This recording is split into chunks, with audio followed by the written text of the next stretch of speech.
اور یقیناً اللہ کے نبی کی جو نیت ہوتی تھی وہ اپنے رب کو راضی کرنے کی ہوتی تھی. اسی لیے انہوں نے امت کو بھی پھر یہ طریقہ سکھایا کہ تم اللہ کی راہ میں جو کچھ بھی دو تو اس طرح دو کہ تم دائیں ہاتھ سے دو تو بائیں ہاتھ کو پتہ نہ چلے. یہ حدیث کے الفاظ ہیں کہ تم دائیں ہاتھ سے دو تو تمہارے بائیں ہاتھ کو پتہ نہ چلے.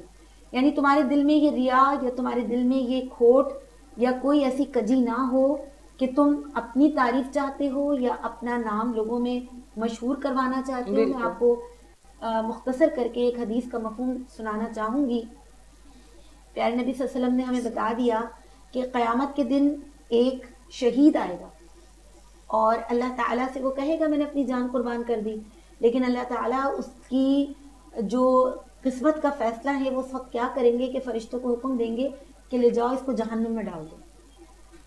اور اسی طرح ایک سخی آئے گا اللہ کی راہ میں خرچ کرنے والا, آ کے وہ بھی دعویٰ کرے گا کہ میں نے بڑا مال آپ کی راہ میں خرچ کیا, اس کے لیے بھی یہی فیصلہ ہوگا کہ جہنم میں ڈال دیا جائے. ایک عالم آئے گا اور آ کے وہ بھی بڑے فخر سے کہے گا میں نے خوب علم کمایا, خوب لوگوں کو علم پہنچایا, اس کے لیے بھی یہی حکم ہوگا کہ جا کے اس کو بھی جہنم میں ڈال دو. اور میں آپ کو بتاؤں کہ صحابی رسول جن سے یہ حدیث روایت ہے وہ اس حدیث کو سناتے ہوئے بار بار بے ہوش ہو رہے تھے. اس اللہ تعالیٰ کی جو سخت فیصلہ سازی اور وہ جو ان عالم شہید اور سخی کا انجام ہے اس کی بنا پر. اب پوچھا گیا حضور صلی اللہ علیہ وسلم سے کہ آخر ایسے کیا سبب ہے کہ وہ اتنی بڑی بڑی نیکیاں کرنے والے جو ہیں وہ جہنم میں ڈال دیے جائیں گے. تو فرمایا پیارے حبیب نبی صلی اللہ علیہ وسلم نے کہ ان کی وہ ساری نیکیاں اللہ کے لیے نہیں تھیں. اللہ تعالیٰ فرمائیں گے تم شہید ہوئے لیکن تم نے دنیا میں اپنے آپ کو شہید کہلانے کے لیے جان دی. تم نے علم کمایا اور علم پھیلایا اس لیے کہ لوگ تمہیں عالم کہیں, عالمہ کہیں. تم نے اللہ کی راہ میں مال دیا اس لیے کہ لوگ تمہاری تعریفیں کریں. اللہ کے یہاں اس کا کوئی اجر نہیں. بالکل دنیا میں شہرت تو مل گئی لیکن آخرت میں کوئی اجر نہیں. اخلاص کا ہونا معنی یہی ہے کہ اللہ کے لیے, صرف اللہ کے لیے. اب آپ نے جو بات احسان کی قرآن کریم میں اللہ تعالیٰ نے خود یہ بات ارشاد فرما دی کہ اس سے بہتر کہ تم کسی کی دل آزاری کرو یا کسی کو اپنا احسان جتا کر اس کو دکھ پہنچاؤ, اس سے بہتر یہ ہے کہ تم نیکی اس کے ساتھ کرو ہی نہ.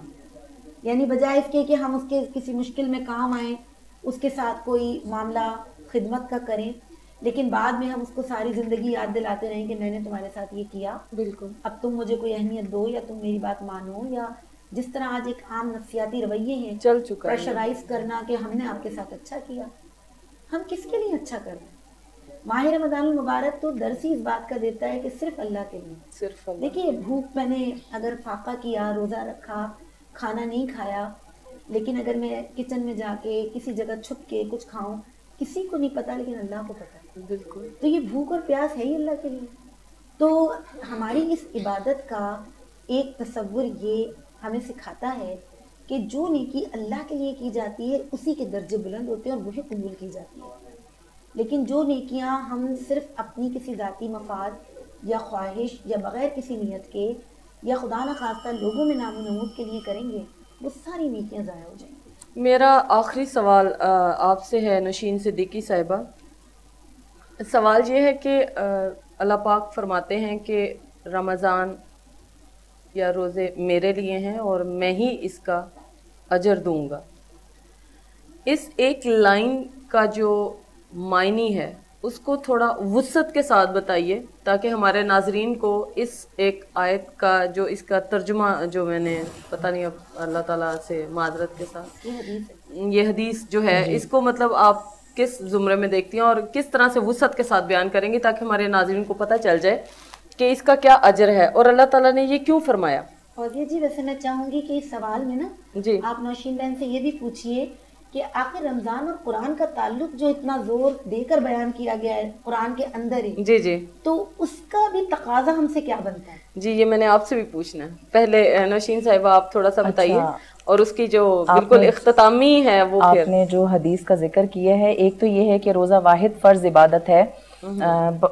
ہماری بہن نے بھی ذکر کیا اس بات کا کہ جس کا معاملہ اللہ اور بندے کے درمیان ہوتا ہے, جی یہ وہ عبادت ہے جو اللہ ہی کو پتا ہوتا ہے کہ اس میں خلوص دل ہے, خالص نیت ہے, یا چوری چھپے کچھ کیا تو نہیں. یعنی روزے کا مقصد صرف بھوک پیاس نہیں ہے, یہ پہلے بھی ذکر ہوا ہے, اس کا مقصد تقوی, پرہیزگاری, نفس پر قابو پانا, جس میں آپ کی زبان بھی ہے, کان بھی ہیں, ہاتھ بھی ہیں, یعنی آپ کا رویہ بھی ہے, آپ کا بولنا بھی ہے, اور غیبت سے بھی بچنا ہے. پورے جسمانی اعضاء کی عبادت ہے, ٹھیک ہے, جسمانی عبادت بھی ہے اور روحانی عبادت بھی ہے روزہ. جی اب آپ بتائیے اسی سوال کے جواب میں آپ کیا کہیں گی, آپ اس کو کیسے مطلب اس کا اختصار کرتی ہیں اس سوال کا؟ اچھا, آپ نے سوال یہ کیا کہ روزہ اللہ تعالیٰ کے لیے اس کا اجر اللہ ہی. جی بالکل. لیکن میں یہاں اپنی پرانی یعنی پہلے والی بات سے ہی سلسلہ جوڑوں گی کہ جو آیت مبارکہ سورہ بقرہ میں آئی لعلکم تتقون, کہ تم میں تقوی پیدا ہو جائے, اس لیے روزہ فرض کیا گیا. تقوی کا جو روٹ ورڈ ہے نا وہ اتقا ہے, اور اتقا کے معنی ہوتے ہیں اپنے آپ کو نقصان دہ چیزوں سے بچانا.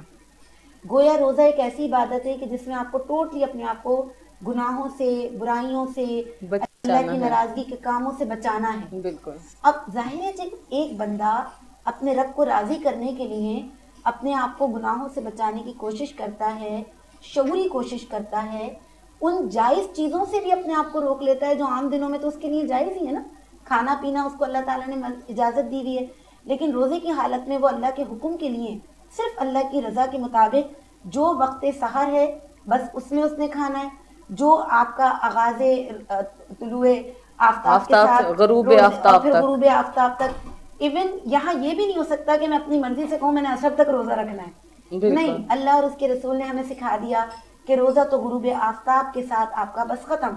اب اللہ کا حکم نہیں ہے تو میں بیٹھی ہوں, میرے سامنے افطار موجود ہے لیکن میں نے نہیں کھانا, لیکن اللہ کا حکم مجھے مل گیا, اذن آ گیا اور میں نے اپنے منہ میں رکھ لیا.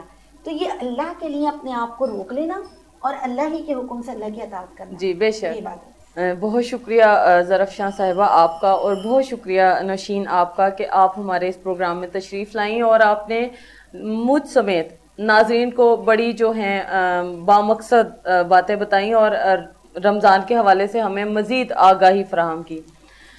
جی ناظرین, پروگرام کا وقت تو بہت کم تھا, اس تھوڑے سے وقت میں کوشش کی کہ رمضان کے مقدس مہینے کو زیادہ سے زیادہ اس کی برکتیں سمیٹ کر, اس کے متعلق زیادہ سے زیادہ باتیں سمیٹ کر آپ تک پہنچائی جائیں.